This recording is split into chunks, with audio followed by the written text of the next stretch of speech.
mesmo jeito é porque você quer. Se você sair do mesmo jeito é porque você quis. Porque a Shekinah do Senhor está aqui. A presença do Espírito Santo está aqui. Mas Ele não vai invadir o seu coração. Ele não é ladrão.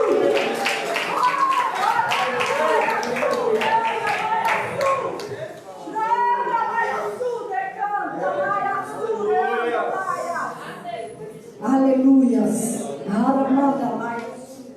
Você pode aplaudir esse Deus. Você pode aplaudir esse Deus. Você pode gritar aleluia. Você pode gritar aleluia.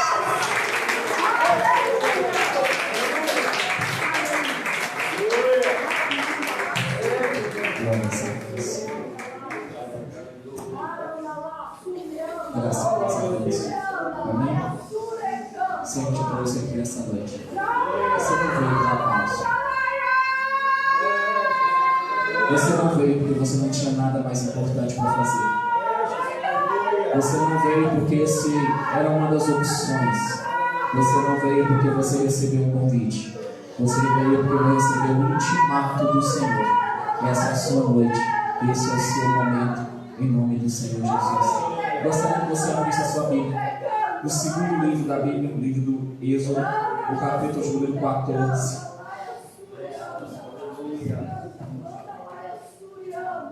Meu Deus. Glórias a Deus.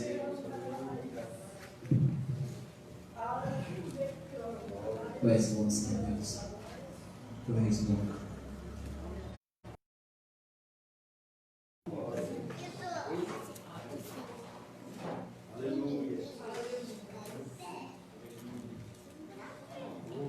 Livro do Êxodo, capítulo número 14. Nós vamos ler a partir do verso de número 10. Diz assim a palavra do Senhor: Aproximando-se Faraó, os filhos de Israel levantaram os olhos e viram os egípcios que vinham atrás deles. Temeram muito e clamaram ao Senhor. E disseram a Moisés: Foi por não haver sepulcros no Egito que nos tirasses de lá para que morramos neste deserto? Por que nos fizestes isso tirando-nos do Egito? Não é isso que dissestes no Egito? Deixa-nos para que sirvamos aos egípcios? Pois melhor nos fora servir aos egípcios do que morrer neste deserto.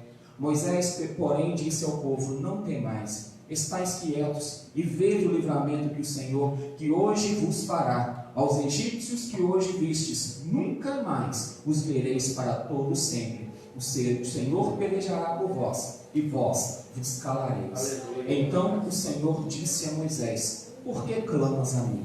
Dize ao povo de Israel que marche. Amém? Comece, por favor.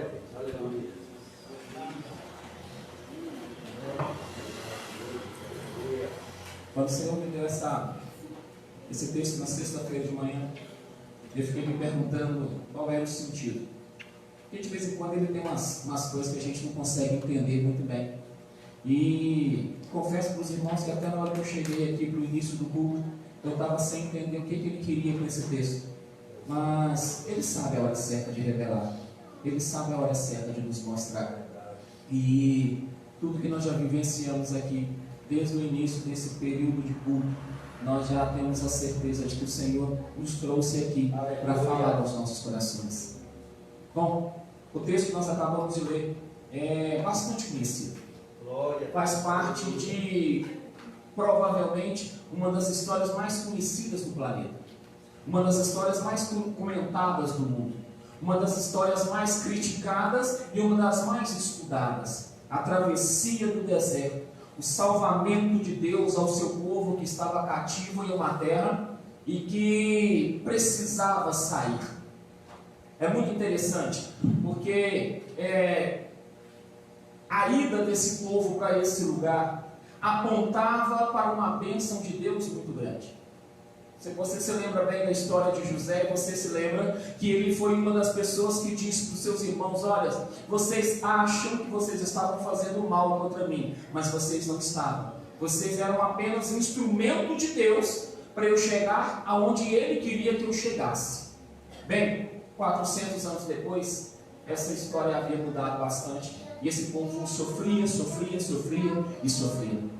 E a Bíblia vai dizer para nós que o choro e o clamor desse povo chegou até os ouvidos de Deus. E Deus então levanta Moisés para resolver o problema. Moisés se levanta, acontecem as 10 pragas, o povo é liberto. E depois que o povo começa a sua jornada, acontece o trecho que nós acabamos de ouvir. Em algum momento dessa trajetória, eles ficaram presos, encurralados, sem saber o que fazer da vida. Eles olhavam para um lado, tinha colinas, olhavam para o outro lado, tinha colinas, olhavam para trás, havia um exército de egípcios, furiosos querendo acabar com eles, olhavam para frente, tinha um mar, e a maioria das pessoas ali possivelmente nem sequer sabiam nadar. E a pergunta é, o que fazer quando não tem o que fazer? O que fazer quando todas as portas parecem não ter resposta para nós? O que acontece na vida da gente vez por outra? É claro que nós não vamos para o deserto, é claro que nós não vamos parar na beira do mar para tentar essa travessia, mas isso acontece na minha vida e na sua vida vez por outra. De vez em quando parece que Deus nos tira da nossa tranquilidade, da nossa paz. Parece que Deus olha lá do céu e diz, olha, esse meu filho, essa minha filha, ele está numa vida tranquila demais, eu preciso chacoalhar para que ele volte a entender quem eu sou e por que ele está na terra. Esse é um daqueles momentos em que a fé da pessoa realmente é testada. Esse é um daqueles momentos em que não adianta teoria, não adianta conhecimento científico, não adiantam diplomas, não adiantam anos de igreja. Nesse momento, a única coisa que vai resolver o problema é a fé inabalável num Deus que faz. Aleluia. Não tem porta, não tem saída, não tem escape. Qual é a resposta? Qual é a direção então para essas pessoas? O escape foi murmurar. E infelizmente é isso que a esmagadora maioria das pessoas faz. Na hora em que a nossa fé é colocada em prova, na hora em que somos chamados para poder provar ao mundo quem realmente nós somos, na hora que nós somos colocados na porta do desespero, no momento mais complicado da nossa vida, ao invés de exercer a fé, ao invés de exercer a nossa posição diante de Deus, o que sobra para nós é murmuração. Olha com que ironia esse povo conversa com Moisés. Ô Moisés, você tirou a gente do Egito e nos trouxe para cá, é porque você acha que lá não tinha sepultura suficiente para todo mundo? Será que o que estava na sua cabeça? Eu queria que você parasse para imaginar, irmãos, que essas pessoas são as pessoas que viram as 10 pragas. Essas pessoas são as pessoas que vivenciaram os 10 livramentos de Deus. Porque toda a terra do Egito era atacada, menos a casa dos judeus. Não era um povo sem experiência, não era um povo que não tinha visto nada de Deus, não era um povo que estava começando a caminhada na fé. Essas pessoas tinham teoria passada de pai para filhos, mas agora já não era mais a teoria, agora eles estavam vendo Deus fazer. Agora eles estavam vendo Deus destruir um exército, um planeta inteiro. Eu não consigo conceber essa ideia do porquê que as pessoas vão de um ponto ao outro com tanta facilidade. Por que a gente tem tanta habilidade, tanta capacidade de esquecer o que Deus já nos fez? Talvez seja porque paramos de cantar uma música antiga que diz: conta as bênçãos. Conta quantas são, recebidas da divina mão, uma a uma, dize-as de uma vez, e verás surpreso o quanto Deus já fez. Esquecemos com muita facilidade tudo aquilo que Deus já produziu por nós, tudo aquilo que Deus já produziu em nós, tudo aquilo que Deus já produziu através de nós. A nossa história se vai num piscar de olhos. É só a gente tropeçar ali e machucar o dedão e pronto. Toda a nossa história com Deus desce pelo ralo. Por quê? Porque não tem raiz profunda. Nós ainda não sabemos o que verdadeiramente é crer em Deus. Nós ainda não temos essa noção do que verdadeiramente é viver pela fé. Estávamos iludidos, estávamos enganados, estávamos vivendo de oba-oba. O planeta inteiro estava vivendo uma aparente paz, uma bonança.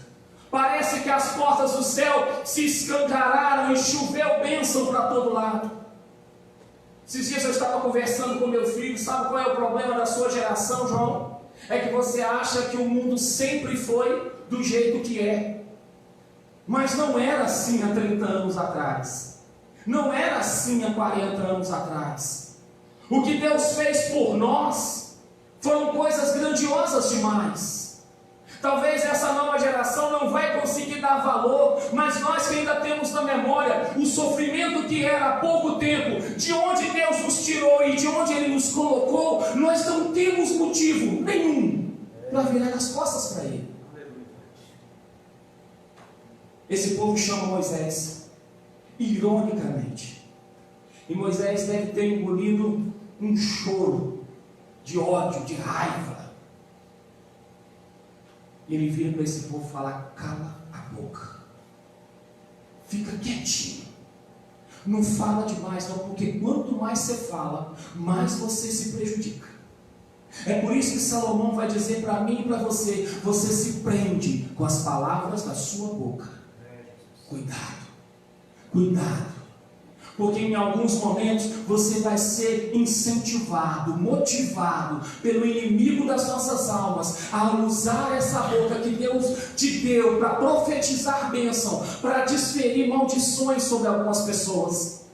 De vez em quando você vai ser influenciado pelo diabo a usar essa sua boca para falar contra a verdade de Deus, para tirar a fé de alguém, para minar a fé de alguém. Cuidado. Cuidado.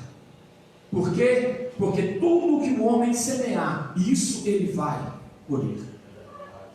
Jesus diz no Sermão do Monte: toma muito cuidado, porque você vai ter que dar conta para Deus de todas as palavras que saem da sua boca. Moisés vira para esse povo e fala: fica quieto. Quanto mais vocês falam, pior a situação onde vocês ficam. Fica quietinho e aguarda. Aguarda, porque vocês vão ver quem foi que tirou vocês do Egito. Vocês vão entender quem foi que arrancou vocês do meio da prisão para dar a vocês essa promessa. Fica quieto e aguarda, porque o que vocês estão vendo é só aquilo que o olho natural consegue ver. Vocês ainda não conseguiram enxergar o que já está acontecendo no mundo espiritual por vocês. E essa falta de visão, essa falta de percepção vai atrapalhando a vida cristã nos dias atuais. Nós temos 1 milhão de motivos para agradecer a Deus, mas a gente sempre para naqueles que ficaram faltando. Deus pode te dar 1 milhão de bênçãos. Se uma Ele não te entregou, o crente já acha que tem motivo para fazer bem sim. Vou sair da igreja, vou largar a Cristo, não quero mais. Eu gosto, porque a pergunta que Deus faz para Moisés é a mais importante de todas. Moisés vai a Deus apresentar a causa do povo. Moisés vai a Deus questionar quais são os projetos que Deus tem para a vida deles. Do mesmo jeito que eu e você de vez em quando a gente faz. Senhor, por que o Senhor permitiu a minha filha fazer isso? Por que o Senhor permitiu acontecer isso na vida do meu filho? Pai amado, por que o Senhor permitiu o meu marido perder emprego, a minha esposa perder o emprego? Senhor amado, por que o Senhor permitiu a doença entrar na minha casa? Por que o Senhor permitiu isso, aquilo, outro? A gente vai diante de Deus com um monte de causas, achando que está no direito de questioná-lo de alguma coisa. Deus vira para Moisés e diz: Moisés, não estou te entendendo. Por que você está conversando comigo? Por que você está clamando a mim? Eu já te dei autoridade para resolver o problema. Eu já te concedi poder e autoridade para resolver o problema. Por que você está clamando a mim? O seu problema não sou eu. O seu problema é o exército que está vindo atrás de você e o mar que está na sua frente. Qual dos dois você quer resolver? Quer resolver os dois? Resolva! Fala com o povo, não fala comigo. Porque quem parou foram eles, não foi eu. Quem perdeu a fé foi eles, não fui eu. Quem perdeu a direção foram eles, não fui eu. Não fala comigo, fala com eles. Manda que eles continuem a caminhar. Mas Deus, não tem porta. Quem falou que não tem? A gente não está vendo. E quem falou que você precisa ver? Se é para ver, então não precisa de fé. Se é para ver, então não precisa crer no sobrenatural. Se é para poder esperar que tudo aconteça, para que depois você creia em Deus, então ele não vai receber glória nenhuma. Porque a glória está quando ele resolve causas que ninguém mais consegue resolver. E ele diz para mim e para você hoje: por que você ainda está clamando a ele?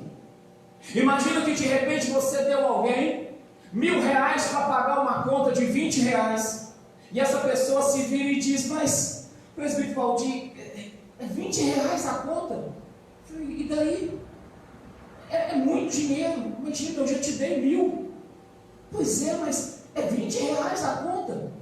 Vai lá e resolve o problema. O que falta para que você tome posse daquilo que Deus tem para você?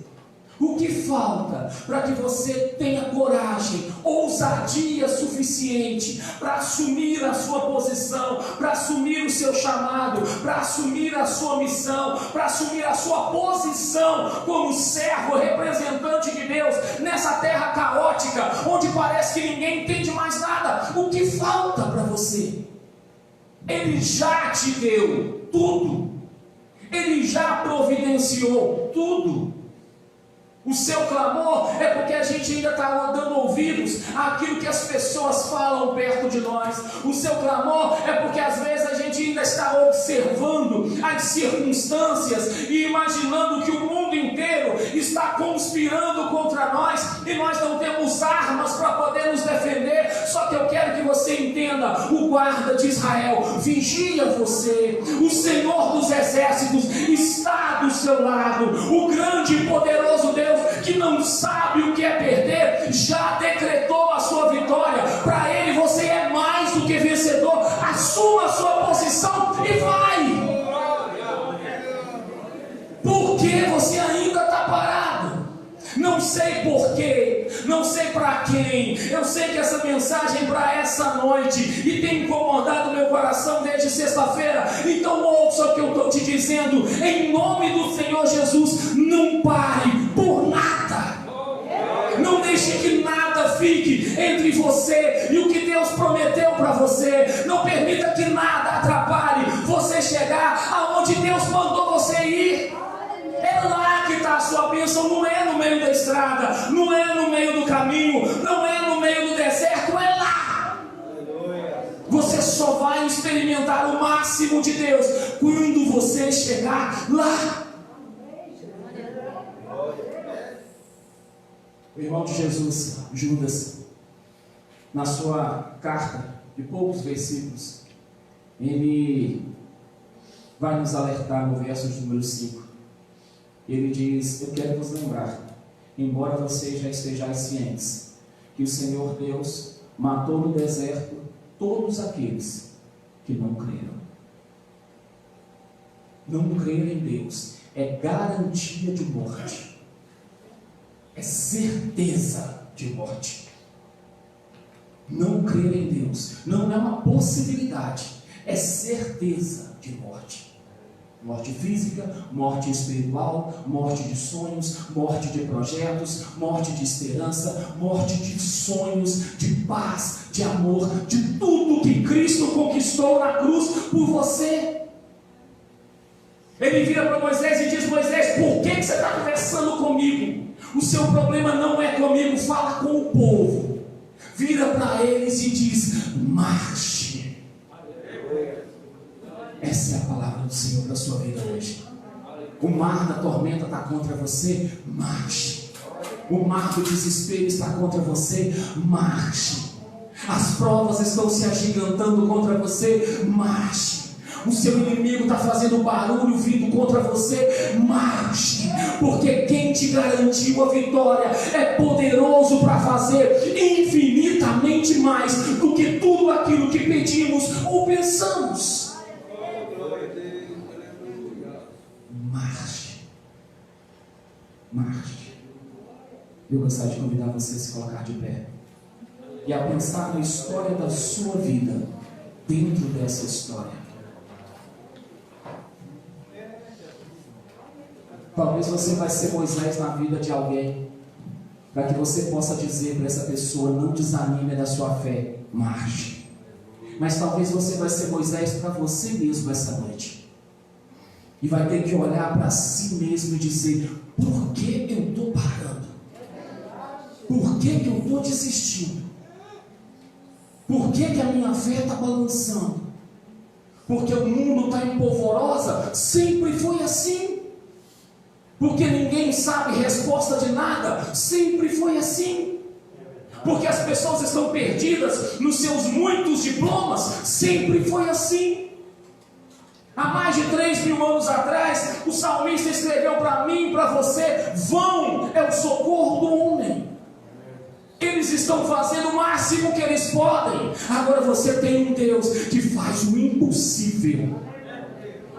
E a pergunta para você é: por que você ainda está parado? Marche. Você pode fechar os seus olhos. E você pode dizer sinceramente para esse Deus: Senhor, eu não quero parar. Eu não quero virar as costas. Eu não quero, Senhor amado, ficar pensando em possibilidades. Eu não quero ficar murmurando. Eu não quero ficar achando, ó Pai, desculpas aqui e ali. Eu não quero ficar lembrando, ó Pai amado, das coisas que ficaram para trás. Eu não quero ficar, ó Pai, trazendo à memória sofrimentos antigos, possibilidades, ó Pai, vencidas. Eu quero seguir, ó Pai, avante na direção daquilo que o Senhor tem preparado para mim, para minha casa, para minha família, para o meu ministério, para minha eternidade.